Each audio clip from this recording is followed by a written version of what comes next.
उमर वो है जिसने एक जोड़े में जिंदगी गुजार दी और एक दिन जब खुतबा देने के लिए आके बैठे, खुदा की कसम लोग कहते हक खाया। हुजूर के सहाबा मुंह की बात नहीं करते थे, मुंह की बात नहीं करते थे। नया कुर्ता पहन के आए हजरत उमर और खुतबा देने के लिए जब बैठे ना, सामने से एक सहाबी खड़े हो गए, कहने लगे उमर खुतबा बाद में देना, पहले ये बताओ नया कुर्ता कहां से आया है, नया कुर्ता कहां से आया।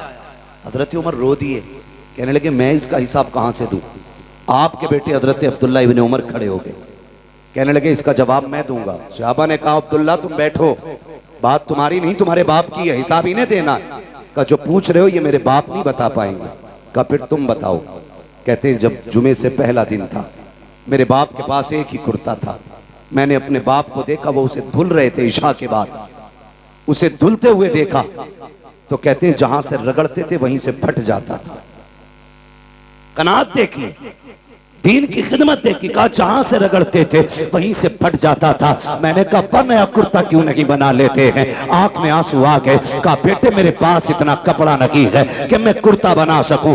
ये कौन कह रहा है जिसको रब ने 22 लाख मुरब्बा मील की हुकूमत अता की है, ये वो बोल रहा है कि मेरे पास इतना कपड़ा नहीं है। मैंने कहा अब्बा जी अभी माले गनीमत में कपड़ा मिला था, उसका क्या किया। कहा बेटे वो कपड़ा छोटा है, तेरे बाप का कद बड़ा है, कुर्ता पूरा नहीं हो पाता। कहते मैं दौड़ा, जो हिस्सा मेरे हिस्से में कपड़ा आया था मैं वो कपड़ा भी लेकर के आया और दोनों कपड़ों को जोड़कर मैंने अपने बाप का कुर्ता बनाया है। कहा सहाबा सुन लो, मेरे बाप ने ना किसी का हक मारा है, ना किसी से छीना है, ना बैतुल माल से लिया है। जो कपड़ा पहना है या तो ये मेरे बाप का हिस्सा था या उनके बेटे का हिस्सा था। अल्लाह वाह वाह वाह वाह। उनके बारे में लोग भोंकते, कहते हजरत उमर ने हक मारा और शर्म कर जालिम।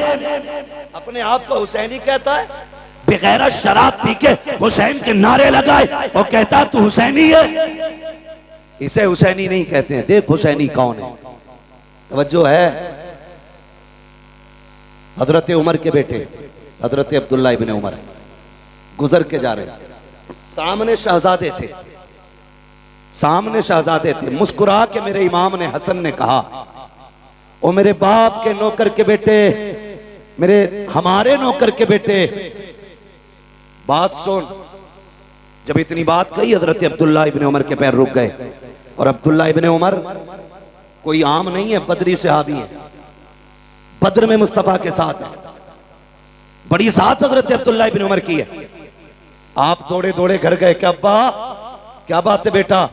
कब गुजर रहा था, हसनैन करीमैन थे, उन्होंने मुझे कहा हमारे नौकर के बेटे। बात सुन, कहते हैं क्या कहा। कहा नौकर के बेटे। क्या कहा नौकर के बेटे का, जो उन्होंने कहा है लिखवा लाएगा उनसे। अब्दुल्ला इब्ने उमर ने सोचा शायद तहकीक के लिए पूछ रहे। कहा ठीक है, का कागज लेके जा। दौड़े और जाके कहा लिखें, जो आपने कहा कि लिख देंगे। मेरे इमाम ने कहा हम अली के बेटे, हम अली के बेटे, जो कहते हैं करके भी दिखाते हैं। कहा फिर लिखें। आपने लिख दिया कि तुम हमारे नौकर के बेटे हो। बेटा दौड़ के गया, अब्बा जी देखो लिख दिया उन्होंने। आपने तहरीर देखी, आंख में आंसू आ गए। आधी दुनिया का बादशाह है, चेहरे पे जलाल के आसार नहीं थे, आंख में आंसू थे।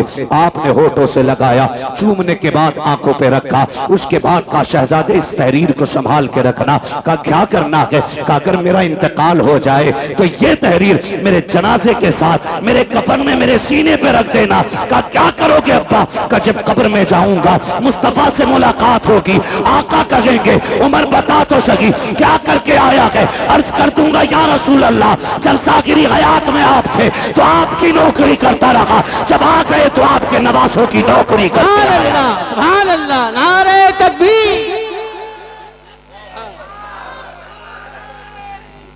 या रसूल अल्लाह जिंदाबाद जिंदाबाद। अबू बकर अबू बकर अबू बकर अबू बकर।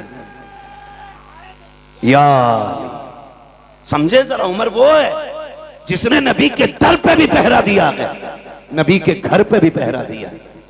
और खुदा की कसम खा के कहता हूं, उमर को हल्के में ना लेना, नबी के उमर को हल्के में ना लेना। नबी के उमर की वो जात है, कभी कभी कुरान में रब ने उमर की, जो हजरत उमर के अल्फाज होते थे, जो हजरत उमर रज़ी अल्लाह ताला अन्हु की राय होती थी, उसी राय के मुताबिक भी रब ने कुरान में आयत नाज़िल फरमाई है। आप पढ़ें तारीख उठा करके, उम्मुल मोमिनीन, सच्चे बाप की सच्ची बेटी, पारसा बाप की पारसा बेटी, जन्नती बाप की जन्नती बेटी, हजरत आयशा सिद्दीक़ा रज़ी अल्लाह ताला अन्हा। जब आप पे ना इल्जाम लगाया गया, इल्जाम लगाया गया, इल्जाम इतना खतरनाक था, मुनाफिकीन ने इल्जाम लगाया था, नबी के सहाबा भी शशोपंज में थे, खुदा का एक करीम बेकरार थे, सहाबा से मशवरा ले रहे हैं। उम्मुल मोमिनीन आयशा सिद्दीक़ा फरमाती, हुजूर घर आए, घर आए और आके मुझसे कहने लगे, आयशा अगर गुनाह हो गया है तो रब से तौबा कर लो, माफी मांग लो, वो माफ कर देगा। उम्मुल मोमिनीन कहती, मेरी चीख निकल गई जब हुजूर ने इतना कहा। कहती फिर मुझसे बर्दाश्त ना हुआ, मैंने कहा हुजूर इजाजत दे तो अपने घर न चली जाऊं। क्या कहती? मैंने कहा हुजूर अगर इजाजत दें तो अपने घर न चली जाऊं। मेरे नबी हजरत आयशा सिद्दीक़ा का चेहरा देखते, आयशा सिद्दीक़ा कहती, मेरे महबूब इतना प्यार करते मुझसे कि एक लम्हे के लिए मुझे नजर से दूर नहीं होने देते थे, लेकिन आज ऐसी बेकरारी थी कि हुजूर फरमाते ठीक है अपने घर चली जाओ। कहती मैं अपने घर ये सोच के आई कि बाप से बातें करूंगी, वो हाले दिल पूछेंगे, मैं उनसे दर्द दिल बयान करूंगी, थोड़ा कम हल्का हो जाएगा। कहती लेकिन मैं अपने घर गई ना तो मेरे बाप ने चेहरा फेर लिया, मुझसे मेरे घर में भी कोई बात करने वाला नहीं था।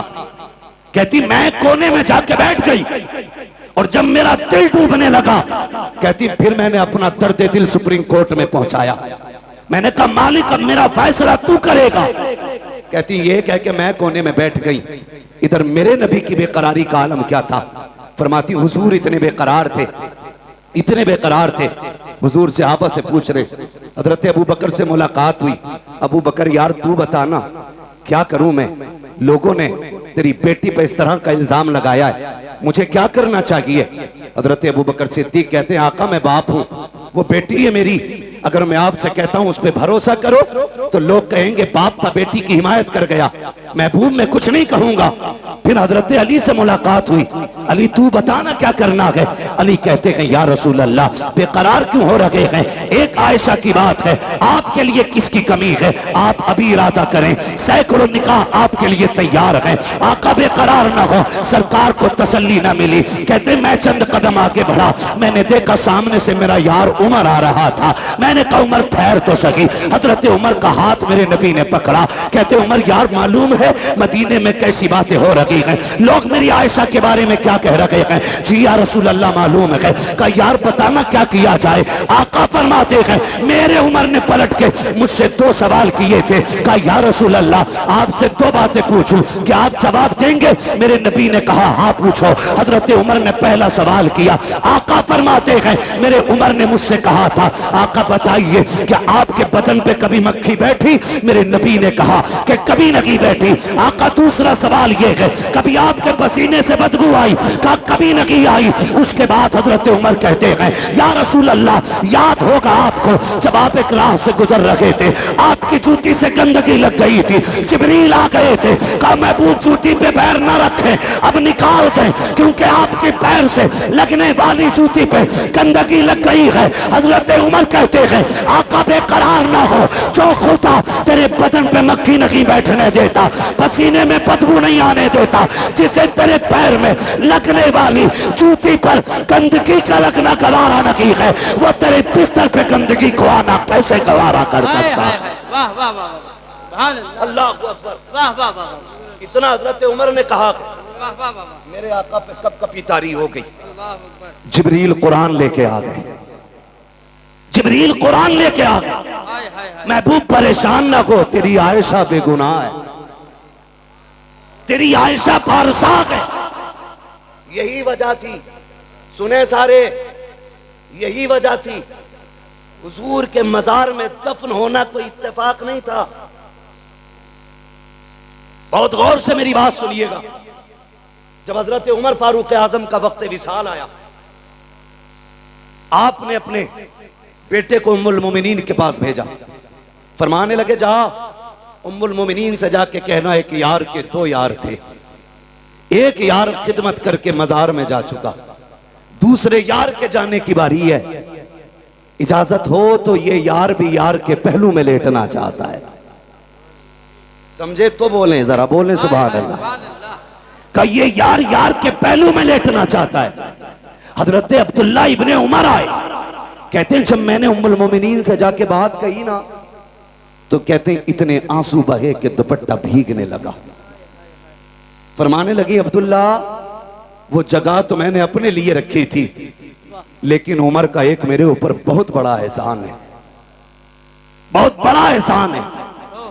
जब सारे लोग मेरी जात को लेकर खामोश थे, तब उमर मेरी हिमायत में खड़ा था, तब उमर मेरी हिमायत में खड़ा था। जाओ उमर से जाके कह दो, वो जगह मैंने अपने उमर को उस एहसान के बदले में अता कर डाली है।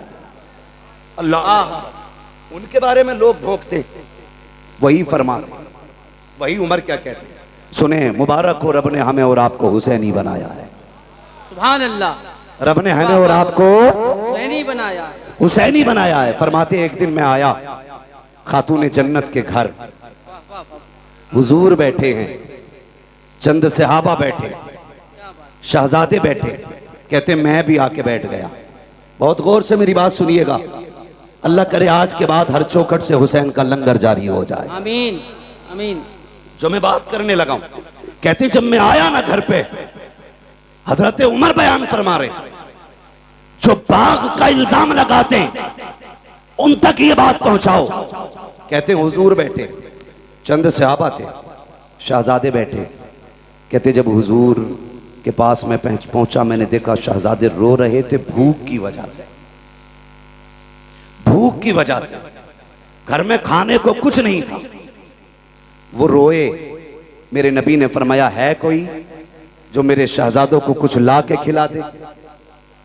ये आप सब जानते हैं, शान ये है अगर वो कह दें तो जन्नत से जोड़े आते हैं, अगर वो दुआ कर दें तो जन्नती खाना खातून जन्नत के चूल्हे से मिलता है। मगर मेरे आका क्या कहते हैं, है कोई जो मेरे शहजादों को कुछ ला के खिला दे? हजरत उमर फरमाते हैं, सबसे पहले हजरत अब्दुर्रहमान इब्ने औफ उठे, दौड़ करके गए, 2 रोटी लेकर के आए। कितनी कितनी? कौन? हजरत अब्दुर्रहमान इब्ने औफ 2 रोटी लेकर के आए, पनीर की सब्जी, भुना हुआ गोश्त, ये 2 चीजें और की, लाके हुजूर की खिदमत में पेश कर दी। आका करीम ने एक रोटी के 2 टुकड़े किए, आधी रोटी हसन को खिलाई, आधी रोटी हुसैन को खिलाई। सुभान अल्लाह। जब वो रोटी खा चुके, हजरत उमर फरमाते हैं फिर महबूब के हाथ उठ गए, अल्लाह मेरे अब्दुर्रहमान की दुनिया आसान फरमा दे। ये हुजूर के हाथ उठे, मेरे अल्लाह अब्दुर्रहमान के लिए दुनिया आसान फरमा दे। तारीख गवाह है, अल्लाह ने इतनी दौलत अता की, इतनी दौलत अता की कि जब इंतकाल हुआ और विरासत का माल तकसीम होने लगा, सोने की इतनी ईंटें थी कि काटने वालों के हाथों में शाम तक ईंटें काटते काटते छाले पड़ गए थे।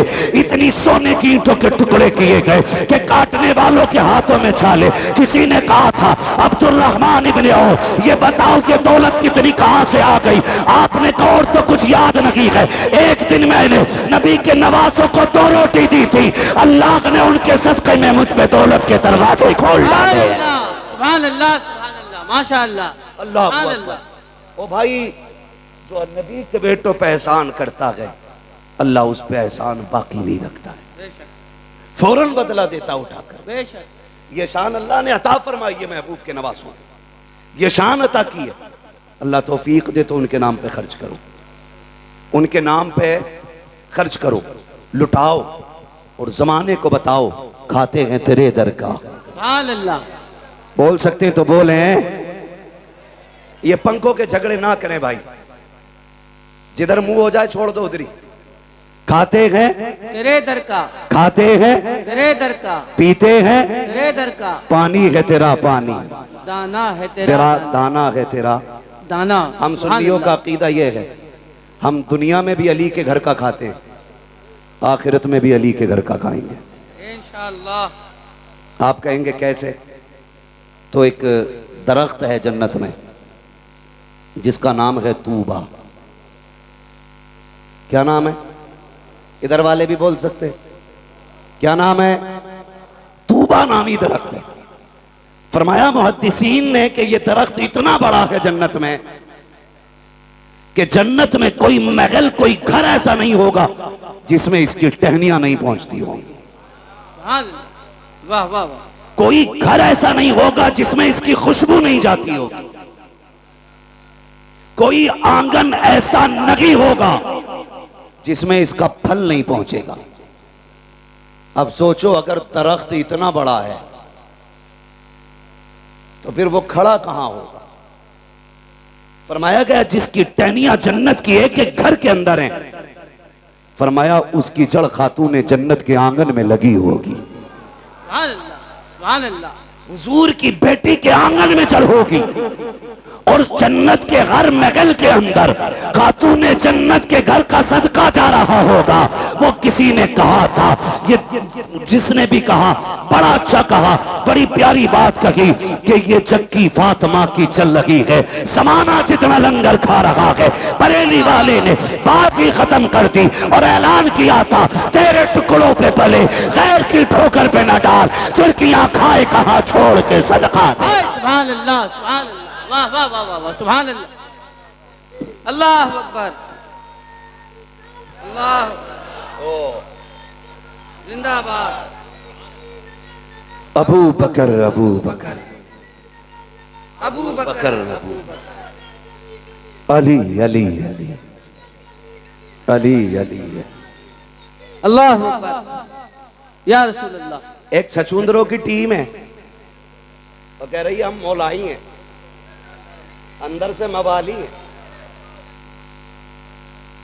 भाई ये सारे लोग बैठाने की कोशिश करेंगे तो बताओ सुनेगा कौन?